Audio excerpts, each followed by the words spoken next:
Let's invite into our conversation Admiral James Stavridis. He's the former Supreme Allied Commander at NATO. He's met several times with the Queen while he served in that role. He's the Chief International Security and Diplomacy Analyst for MSNBC. Admiral, good to see you. Chris just mentioned the Crown, which is where these days a lot of people get their history about Queen Elizabeth. I imagine it's experiencing renowned fame and downloads. But there was one incident in the Crown that depicts a time in 1986. There was a gathering of the Commonwealth countries, 49 Commonwealth countries, and it was talking about apartheid.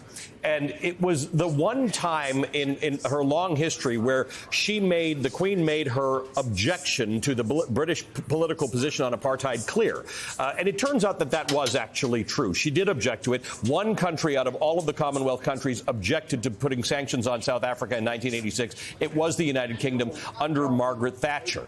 But the Queen has otherwise famously stayed out of politics. And there are a lot of people today who look back and say, maybe that wasn't the best idea. Maybe if there's any usefulness to the royalty, it's that they don't stay out of politics and they have something to say about large moral and global issues. Well, certainly in my experiences with Her Majesty, including having a fabulous dinner party with Barack Obama at the table along with the Queen. And what I remember about that was the extraordinary historical sweep of Her Majesty. And it was highlighted because another member of the table was the noted American historian, Doris Kearns Goodwin. And to watch her and the Queen go back and forth, the Queen was someone who knew her history. She'd lived so much of her history. And yeah, Ali, you kind of think with that sort of perspective, perhaps a quiet word here or there would be helpful to prime ministers. And perhaps there was a bit of that behind closed doors. But the ultimate aspect of Queen Elizabeth is her discretion, I would say.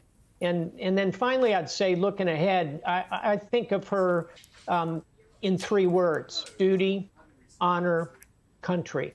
And in all of my years as Supreme Allied Commander, I worked constantly with the British military. My deputy Supreme Allied Commander, General Sir John McCall, for example, was with me, and then succeeded by General Sir Richard Sheriff. And so I had a real vantage point on the British military, its qualities.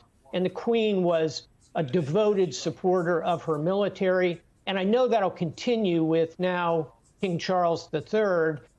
He, of course, has where you see him there in his army uniform. His sons have served very proudly in the armed forces. And by the way, Prince Harry deployed into combat in Afghanistan when I was Supreme Allied Commander. So the Queen had personal skin in the game, if you will. And I, like everyone in the world, I think in the end mourn her passing. All that experience, all that life force now sailed on. Admiral, very few people, I think, know or understand as well as a military leader the importance of duty. And the Queen often talked about that. She lived it. And now we're seeing in these early days following her passing how her son is carrying out his duty. There are these conflicting, some would say, things that are going on. He's mourning the loss of his mother, someone with whom he was very close, someone by whose side he learned what it was to be a royal, and at the same time going out and being part of these ceremonies that go back almost to the beginning of the monarchy, going out among the people.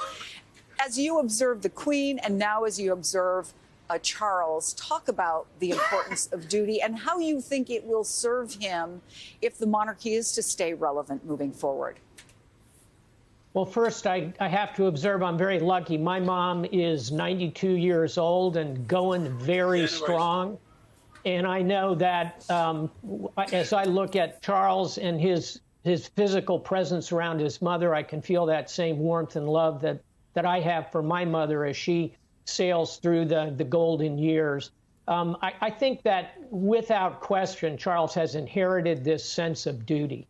And he will bring that to the table. It will be deeply respected by his subjects. And I think it will also, of importance to Americans, it will also be felt through the British military, where today we're engaged alongside the Brits in working in Ukraine. We are deploying ships together to the Pacific. In fact, the great flagship of the British Navy is named, no surprise, the Queen Elizabeth. It's a beautiful brand new aircraft carrier. And though the Queen herself has sailed on, the ship named for her will continue to be a very real demonstration of the duty of the British military as they support their new king, King Charles III. Admiral, thank you for your time this morning. It's good to see you as always. Admiral James Stavridis is the former Supreme Allied Commander at NATO and NBC News' Chief International Security and Diplomacy Analyst.